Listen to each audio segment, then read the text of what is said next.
यो कति कमजोरी हो, कति हेलचेक्राइ हो, कति लापरवाही तरिकाले यो बनाएको पुल छ।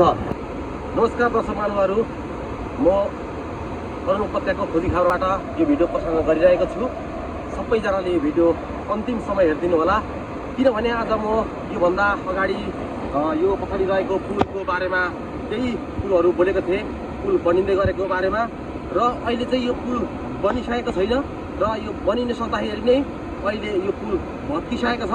तपाईहरुको समक्ष म देखाउने नै छु, तर सक्दो यो भिडियोलाई शेयर गरिदिनु होला र सक्दो यो भिडियोलाई अन्तिम समय हेरेर साथ पनि दिनु हुन अनुरोध गर्दछु।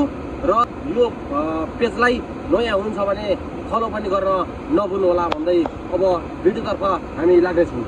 हेर्नु दर्शक महानुभावहरू, यो सानोतिनो लगानीको होइन, निकै ठुलो बजेटको करोडौं लगानी गरेको पुल आज किन यति चाँडै भत्किन गइरहेछ, सबै चर्केर तस नास भइरहेछ। हेर्नुहोस् दर्शक महानुभावहरू, यहाँ तपाईँलाई म क्यामेरा कैद गरेर देखाउने छु। यहाँ आउनुहोस् अगाडि, तपाईँहरूले सक्दो यो भिडियोलाई सेयर गरेर हेर्नुहोस्। यहाँ हेर्नुहोस्, यो भागहरू यहाँ पुरै फुटेको छ। यहाँ क्यामेराबाट देखाइदिनुहोस्।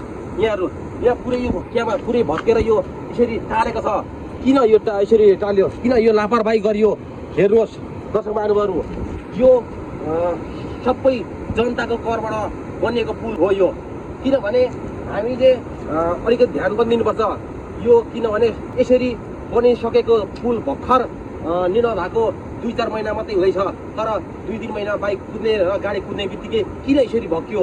के यो कसको कमजोरी, इन्जिनियरको कमजोरी हो कि यो कामदारीको कमजोरी हो कि यो सरकारको कमजोरी हो?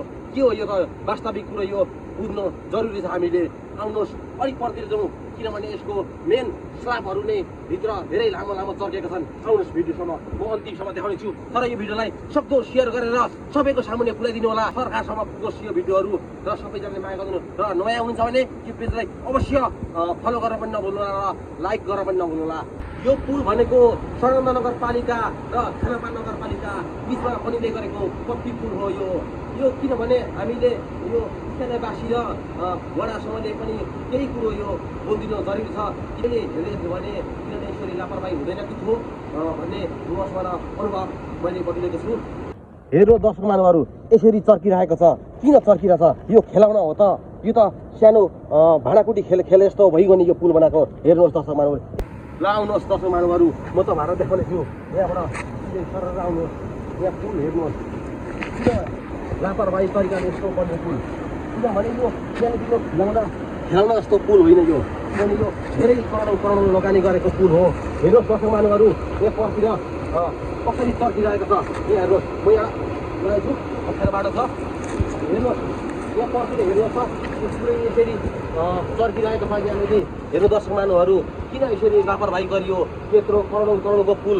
तपाईँहरूले यो विषयमा के भन्न चाहनुहुन्छ कमेन्ट्समा सबै लेख्नु होला। र यो त जुम गरेर देखाइदिउँ अलिकति, यति धेरै कमजोरी भइसकेको छ। किनभने यत्रो ठुलो लगानीको पुल किन यसरी कमजोरी भयो? यो कति कमजोरी हो, कति हेलचेक्राइ हो, कति लापरवाही तरिकाले यो बनाएको पुल छ।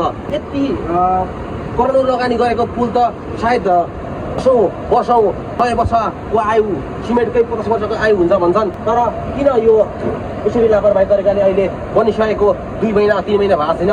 यतापट्टि 100 मिटर र उतापट्टि 100 मिटर पिच होइन सकिने यो पुल किन भत्किसक्यो? हेर्नुहोस् यो पाराले यो पुल कति खप्ने तपाईँहरूले भन्नुहोस्। यो पुल अब 2 वर्ष 3 वर्ष भन्दा यता खप्ने जस्तो देखिँदैन। किनभने हेर्नुहोस् यहाँदेखि लगेर वरपार पल्लोछेउसम्म पुरै पुल चिरिएको छ। हेर्नुहोस् यस्तो अप्ठ्यारो सिचुएसन छ, र पनि यस्तो ठाउँमा कसरी भ्याएको इन्जिनियरले?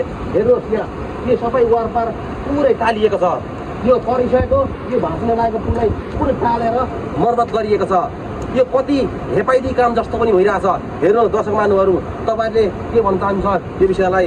अझै यस्तै भिडियोहरू म लिएर उपस्थित हुनेछु। म सागर साइली अरुण उपत्यकाको खोजी खबरबाट यो भिडियो प्रसारण गरिरहेको छु मैले। र यो पेजलाई सक्दो सेयर गरेर सक्दो सबैको सामुन्ने पुर्याइदिनु होला। यस्तै भिडियो लिएर उपस्थित हुनेछु। हस् त, नमस्कार, धन्यवाद।